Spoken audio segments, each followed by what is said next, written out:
I was standing in the church parking lot, watching my 6-year-old son Tommy cry as my own parents drove away without looking back. They had just abandoned him here, like he was nothing more than a piece of trash they needed to dispose of.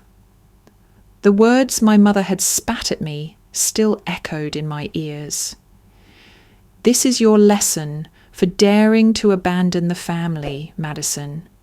Maybe now you'll learn what it feels like." All of this happened because I refused to hand over $50,000 to my younger brother Michael, their precious golden child who had never been held accountable for anything in his entire 28 years of existence. But I'm getting ahead of myself. Let me tell you how a family can be so twisted that they would punish an innocent child to teach their daughter a lesson about loyalty. My name is Madison, and I've been the family scapegoat for as long as I can remember. While my younger brother Michael was praised for breathing, I was criticised for not breathing loudly enough. The pattern started early, and looking back now, I can see how perfectly orchestrated it all was to keep me in my place as the responsible one, the giver, the one who sacrificed everything for the family's golden boy. When I was 10 years old, my parents planned a family vacation to Disney World. I was so excited I had saved my allowance for months to buy Mickey Mouse ears and had circled the date on my calendar. The night before we were supposed to leave, my mother sat me down at the kitchen table with that expression I would come to know so well, the one that said I was about to be disappointed for the greater good. "Madison, sweetheart," she began, her voice dripping with false sympathy. "Your father and I have been thinking. Michael is only 7, and this might be his last chance to really enjoy Disney World before he gets too old. We think it would be better if you stayed home with Grandma Rose. You're so mature for your age, and Michael needs this more than you do." I remember the way my stomach dropped, the way the room seemed to tilt. I had been planning this trip for months, dreaming about it every night. But there was Michael, standing in the doorway with his little suitcase, looking so small and innocent. How could I be the selfish one who ruined his experience? "But I saved my money," I whispered, holding up the small jar of coins and crumpled dollar bills. "I bought the Mickey ears already." My father looked up from his newspaper with that familiar expression of mild irritation. "Madison, don't be difficult. Your brother is younger, and this is more special for him. You'll have other chances." Of course, those other chances never came. The Disney money went to Michael's baseball equipment the following year. My Mickey Mouse ears sat in my dresser drawer until I finally threw them away when I turned 16, tired of the painful reminder of my first real lesson in family hierarchy. The pattern continued through my teenage years with surgical precision. When I was 16 and I worked all summer at the local ice cream shop to save money for my junior year expenses, my parents sat me down for another one of those conversations. Michael, now 13, had been accepted into a prestigious private school across town. The tuition was exactly the amount I had saved for my own school clothes, supplies, and the class ring I had been dreaming about. "We know this is hard, Madison," my mother said, not meeting my eyes. "But Michael's education is so important. This school has connections that could set him up for life. You understand, don't you? You're so good at making things work with less." I understood perfectly.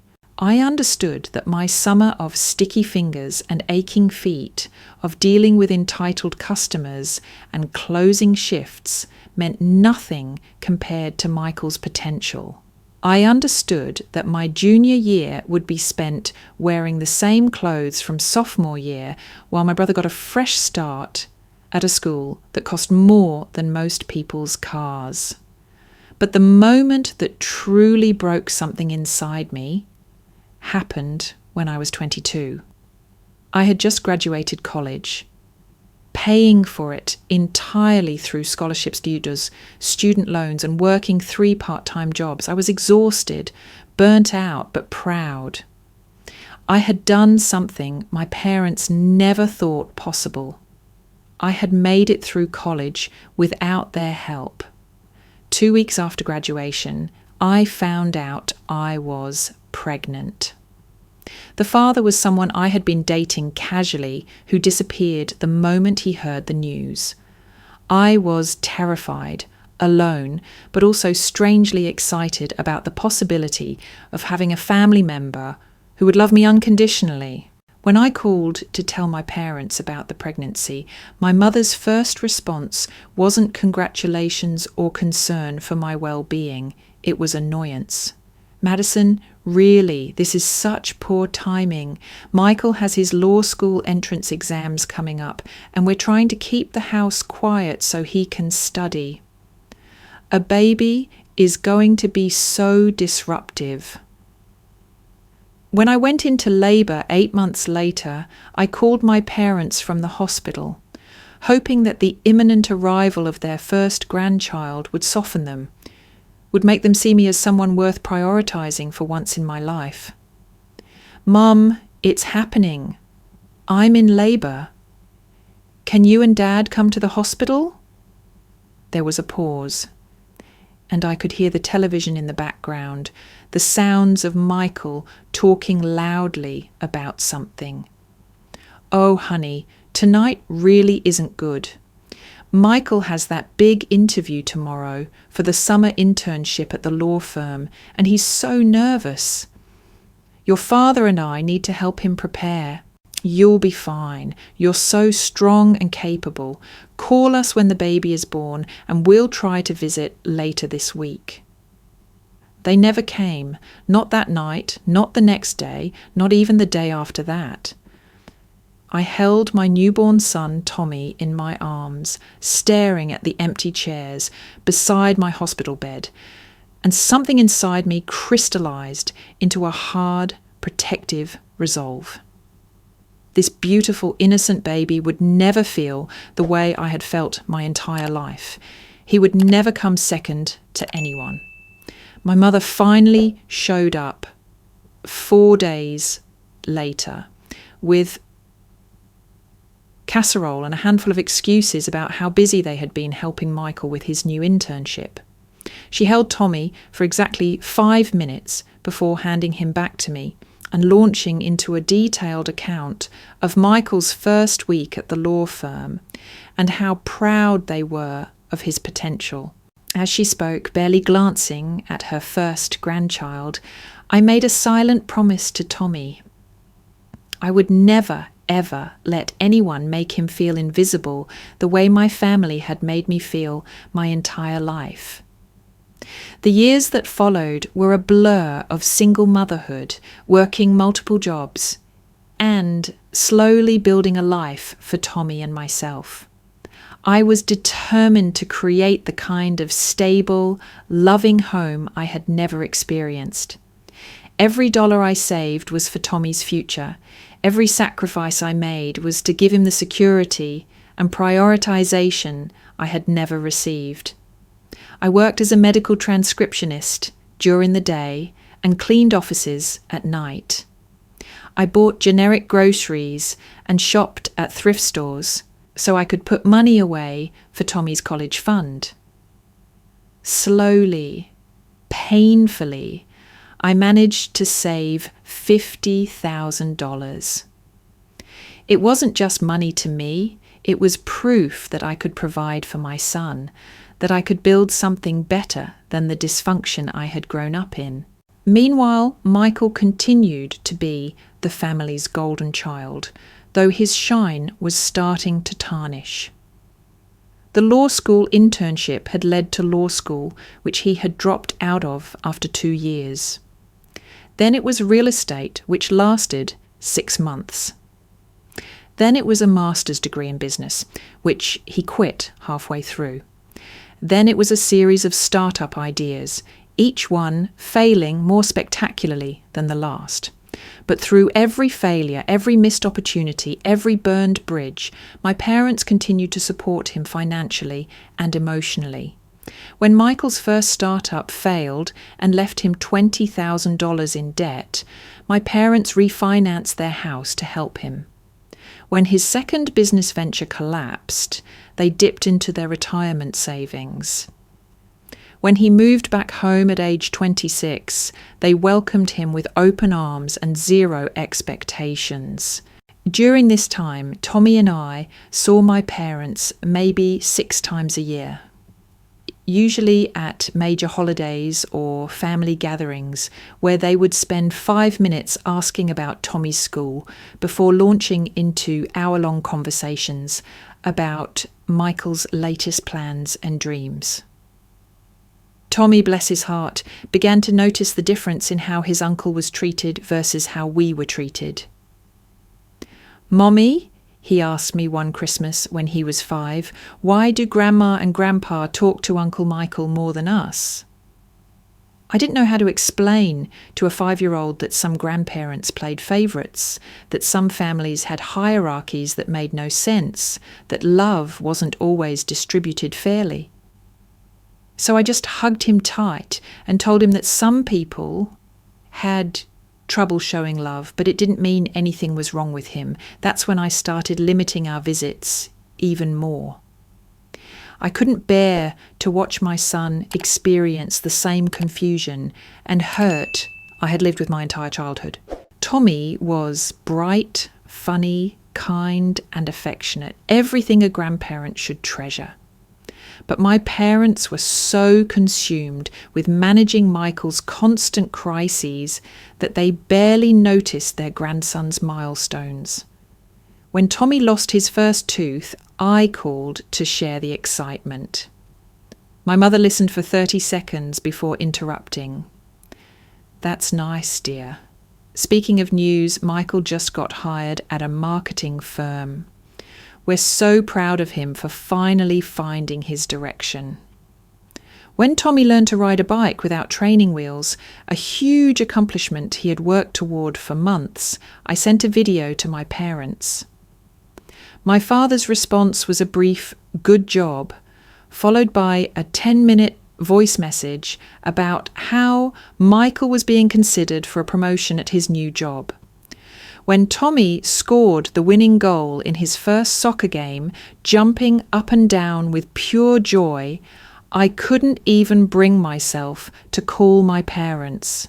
I knew the conversation would somehow become about Michael within minutes. And I was tired of watching my son's achievements become background noise to their obsession with their younger child. The breaking point came 3 months ago when Michael's latest venture, some kind of cryptocurrency trading scheme, collapsed spectacularly. He had convinced a group of investors to put money into what he promised was a revolutionary trading algorithm. In reality, it was a poorly researched gamble that lost every penny within 6 weeks. Michael owed $50,000 to his investors, and they wanted their money back immediately. Not in 6 months, not when he found another job, but now. Some of these investors weren't the type of people you wanted to keep waiting.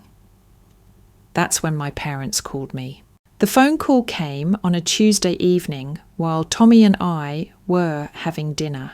He was telling me about his art project at school, his face lit up with 6-year-old excitement when my mother's number flashed across my phone screen. I almost didn't answer. Conversations with my parents rarely brought good news. But something about the timing felt urgent. Madison, thank God you picked up. My mother's voice was strained, higher pitched than usual. We have a family emergency. I muted the phone and smiled at Tommy. Keep telling me about your drawing, sweetheart. This will just take a minute. But even as I said it, I knew this conversation would be anything but quick. What's wrong, Mum? I asked, stepping into the kitchen. It's Michael. He's in serious trouble this time. His latest business venture, it didn't go well. He owes some very dangerous people $50,000, and they want it within the week. Madison, these aren't the kind of people you can negotiate with or ask for extensions. They've made it very clear what will happen if he doesn't pay. My stomach clenched, not with sympathy for Michael, but with the familiar dread that came whenever my family needed something from me. Mom, that's terrible. But I don't understand why you're calling me about this. Madison, sweetheart, you're the only one who can help. Your father and I have already liquidated everything we can. We've borrowed against the house, emptied our savings, even cashed in part of our retirement funds. We're tapped out.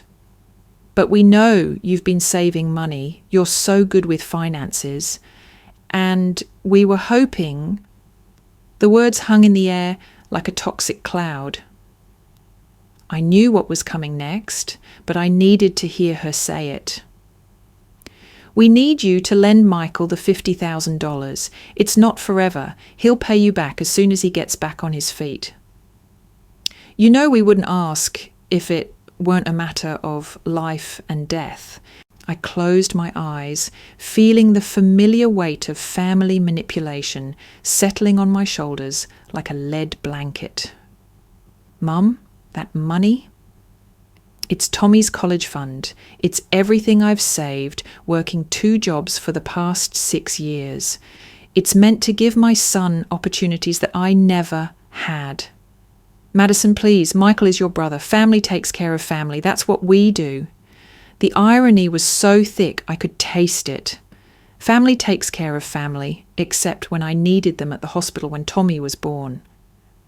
Except when I was struggling as a single mother working multiple jobs.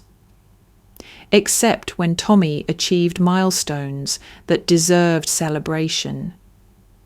Family apparently only flowed in one direction in our household. Mum, I understand this is serious, but I can't give away Tommy's future to fix another one of Michael's mistakes. This is his 3rd failed business in 5 years. When does he become accountable for his own choices? My mother's voice turned cold. I can't believe how selfish you're being. This is your brother's life we're talking about. These people could hurt him, Madison. How can you live with yourself knowing you could have prevented something terrible from happening? Before I could respond, I heard my father's voice in the background. Let me talk to her. The phone was passed, and suddenly my father's deeper, more authoritative tone filled my ear. Madison, I'm disappointed in you. Your mother and I have sacrificed everything to help Michael, and you won't even help your own brother when his life is in danger. What kind of sister are you? Dad, I'm the kind of sister who has been watching Michael get bailed out of every consequence his entire life, while I've had to figure everything out on my own. I'm the kind of sister who worked 3 jobs to put myself through college, while you paid for his failed attempts at education. I'm the kind of sister who is finally prioritizing my own child over the family member who has never once prioritized anyone but himself. My father's silence was more chilling than his anger. When he finally spoke, his voice was quiet and measured. Madison, if you don't help Michael, you're choosing to abandon this family. I hope you can live with that choice. The line went dead. For 3 days, the phone calls continued. My mother would call crying, begging me to reconsider. My father would call with logical arguments about family loyalty and moral obligations. Even Michael called, something that had never happened in our entire adult relationship. "Madison, I know we haven't been close," he began, and I could hear the desperation in his voice. "But I'm really scared. These guys aren't messing around. I made a mistake and I need help. I promise I'll pay you back with interest. I've learned my lesson this time." "Michael, you said you learned your lesson after the real estate thing failed. You said it again after you dropped out of law school. You said it when the first startup collapsed. At what point do the lessons actually stick? This is different. These people, they showed me pictures of what they did to the last guy who couldn't pay. Madison, I'm your little brother. Please." For a moment, I felt that old familiar tug, the conditioning of a lifetime of being told that Michael's needs trumped everyone else's. But then I looked at Tommy, colouring at the kitchen table, completely innocent of the family drama swirling around him, and my resolve hardened. "Michael, I'm sorry you're in this situation, but I can't sacrifice my son's future to fix your mistakes. You need to find another way." "What other way? Do you think I haven't tried everything?" "You're my last hope, Madison. If you don't help me, I don't know what's going to happen. Then maybe it's time to figure out what personal responsibility looks like," I said, and hung up. The silence that followed was both liberating and terrifying. For the first time in my life, I had said no to my family's demands. I had chosen my child over their golden child. And I knew there would be consequences. The consequences came on a Saturday morning 2 weeks later.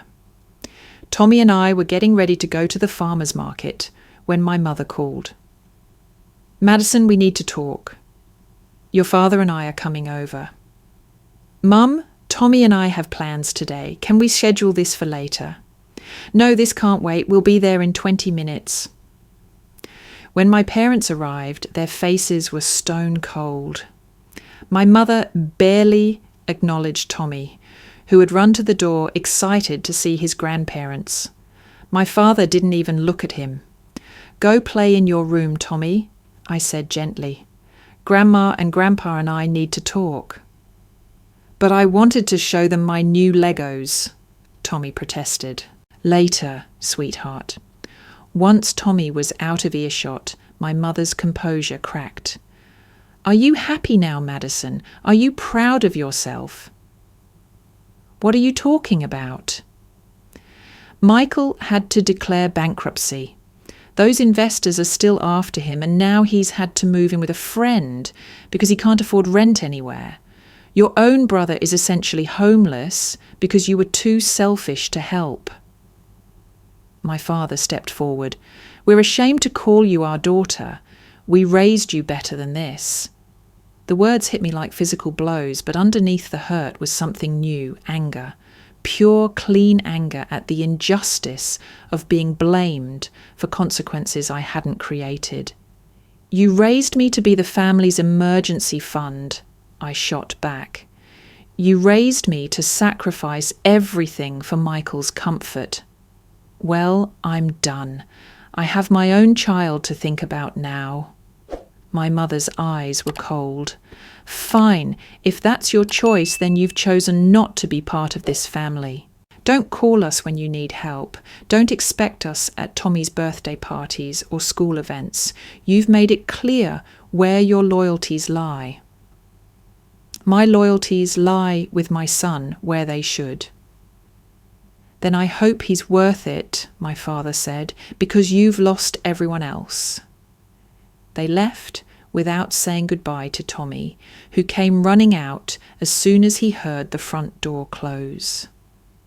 "Where did Grandma and Grandpa go? I wanted to show them my castle." I knelt down to his level, trying to keep my voice steady. "They had to leave, baby, but your castle is beautiful. Why don't you show me?" That night, after Tommy was asleep, I cried harder than I had since the day he was born. Not because I regretted my decision, but because the finality of it was overwhelming. I had effectively lost my entire family of origin to protect my family of choice. It was the right decision, but that didn't make it painless. 3 weeks passed in complete silence. No phone calls, no text messages, no acknowledgement that Tommy and I existed. I found myself grieving not for the relationship we had lost, but for the relationship I had always hoped we might someday have. Then came the Saturday that changed everything. Tommy had been asking to go to the children's service at the community church near our house. Some of his friends from school went there, and he was curious about the stories and songs. I wasn't particularly religious, but I thought it might be good for him to experience different perspectives and make more friends. We arrived at the church a few minutes early, and Tommy was bouncing with excitement. "Can I sit with Jake and Emma?" he asked, spotting his friends from school. "Of course, sweetheart. I'll be right here in the back."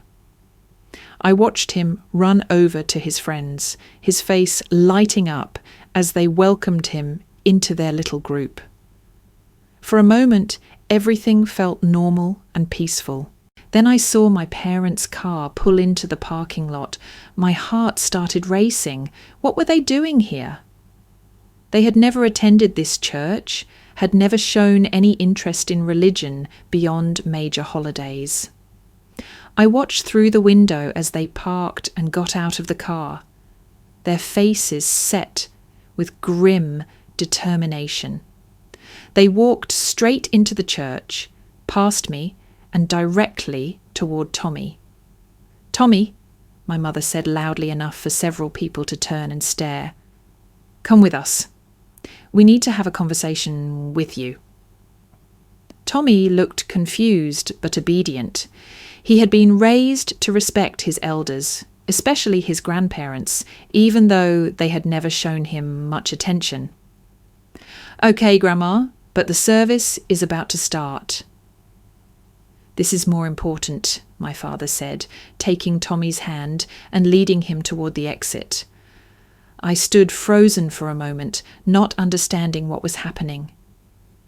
Then training kicked in, and I followed them outside. "What are you doing?" I called after them. My mother turned around, and the expression on her face was unlike anything I had ever seen from her. It was cold, calculated, and cruel. "We're teaching you a lesson, Madison. You want to abandon your family? Fine. Now you'll know what it feels like to be abandoned." Before I could process what she meant, they had reached their car. Tommy was starting to look scared. "Grandma, I want to go back to Mommy," he said, trying to pull away. "Your mommy made some very selfish choices," my father said, opening the car door. "She chose money over family, so now she needs to learn what family means." "Stop!" I screamed, running toward them. "What are you doing? He's just a child." But they were already getting in the car, with Tommy in the back seat, his face pressed against the window, his mouth open in a cry I couldn't hear. I ran after the car as they pulled out of the parking lot, but they were already gone. My hands were shaking as I called 911. "My parents just kidnapped my son from a church. I need help." The next few hours were a blur of police reports, frantic phone calls, and growing panic. The police put out an Amber Alert, but my parents weren't running. They had taken Tommy to teach me a lesson. And lessons require the student to know where the teacher is. At 4 p.m, my phone rang. "Madison, are you ready to talk now?" My mother's voice was sickeningly sweet. "Where is my son? Bring him back right now or I'm pressing charges." Tommy is perfectly safe. He's had lunch, he's watching cartoons, and he's learning about what happens when mummies make selfish choices. He keeps asking for you, though. It's really quite heartbreaking. Please, I whispered, all my anger dissolving into pure terror. Please don't punish him for my choices. He's innocent in this. So was Michael, but you didn't care about punishing him. Now you know how it feels to have someone you love suffer because of someone else's selfishness. What do you want? $50,000 transferred to Michael's account by 6 p.m. today. In return, you can pick up Tommy from the church parking lot at 6:30. The line went dead. I stared at my phone, my mind reeling. They had turned my 6-year-old son into a bargaining chip. They had traumatized an innocent child to manipulate me. This wasn't family dysfunction anymore. This was criminal behavior. I called my bank and started the process of transferring the money, but I also called the police back and told them about the ransom demand. The officer I spoke with was as horrified as I was. Ma'am, this is kidnapping and extortion. Even though they're your parents, what they're doing is felony-level criminal behavior. We can arrest them the moment they return your son. I just want Tommy back safely, I said. Whatever happens after that, we'll figure out. At exactly 6:30 p.m, I was waiting in the church parking lot when my parents' car pulled up. They got out slowly, my mother holding Tommy's hand. He broke free the moment he saw me and ran into my arms, sobbing. Mommy, I was so scared. I kept asking for you, but they said you were being punished. I held him tight, feeling his little body shake against mine. Over his head, I could see the police cars pulling into the parking lot, their lights flashing. My mother saw them too. Her face went pale. Madison, what did you do? I protected my son, I said, standing up with Tommy still in my arms, something you should have done 36 years ago. The next few hours were a whirlwind of arrests, statements, and child protective services interviews. Tommy was traumatized, but physically unharmed. My parents were charged with kidnapping, extortion, and child endangerment. Michael, who had been completely unaware of their plan, was horrified when he found out what they had done in his name. That night, as I tucked Tommy into bed, he looked up at me with those big, innocent eyes and asked the question that broke my heart. Mummy, why did Grandma and Grandpa want to hurt me? I didn't have a good answer. How do you explain to a 6-year-old that some people are so broken they'll hurt innocent children to get their way? How do you explain that sometimes the people who are supposed to protect you are the ones you need protection from? Some grown-ups make very bad choices when they're angry, I finally said, but you never, ever deserved what happened today. That was about their problems, not about anything you did wrong. Are they going to jail? I don't know, sweetheart, but I promise you they will never hurt you like that again. As I sat in the dark after Tommy fell asleep, I realized that in their attempt to teach me about abandonment, my parents had taught me something else entirely. They had shown me exactly how far I was willing to go to protect my son. They had shown me that the family I had built was worth more than the family I had been born into. And they had made me realize that some lessons come with consequences they never intended. 3 months later, we would all discover just how severe those consequences would be.